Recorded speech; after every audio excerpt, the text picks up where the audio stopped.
So, good morning, ladies and gentlemen. I thought I'll make my position known on the stalemate that's going on right now in discussing Liberia. The the group, the election to be held. For some time now, we all have been very dormant as far as moving the organization forward. And I know there is plenty of blame to go around, but I'm not here to shift blame because I know I'm part of that reason. Because as an active member, it wouldn't have happened, you know, if we all were active. As an original member of DL, we should put in more time to the organization than what we're currently doing. So I'm not going to sit here and blame the leadership and all the other elected or appointed leaders in the organization. Nevertheless, I find it very worrisome that once again we're at a intersection, of deadlock arguments. I find it very worrisome that we are about to hold an election with one candidate. Now, this only reminds me about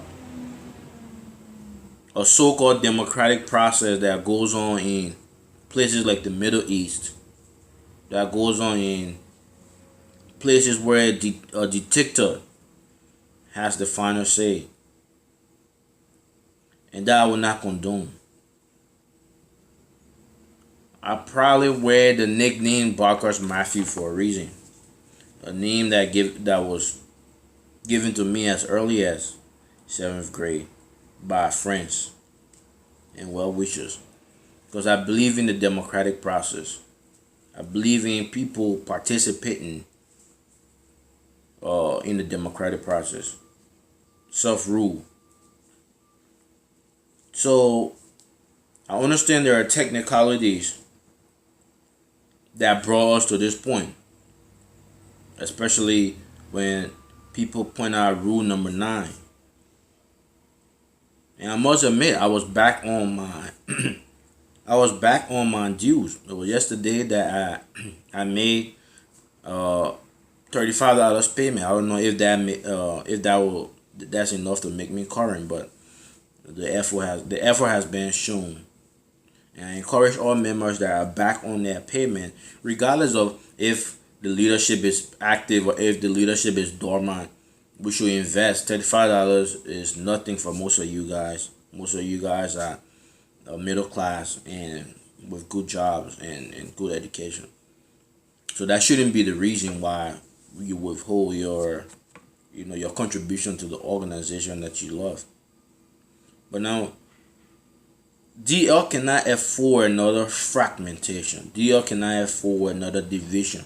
DL cannot afford another bickering. So all these technicalities, we should look at them and put them aside right now.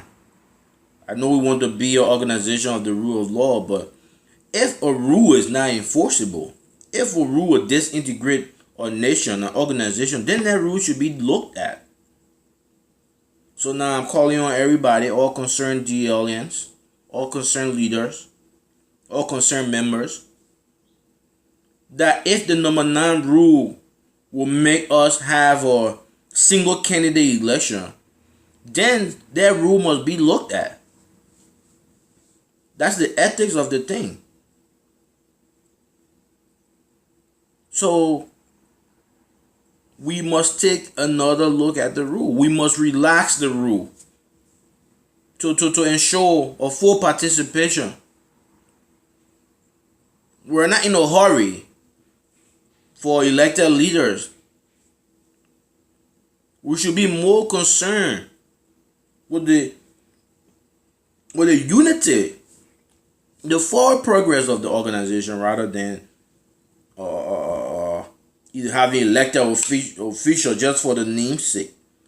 Because this kind of election, I fear, will hang a dark aura on the organization. I fear this kind of election will marginalize, disenfranchise members of the organization. That will once again see the organization just being ran by cliques, or who know who, or who talk to who on the telephone. That should not be the case. We should move forward as a unit.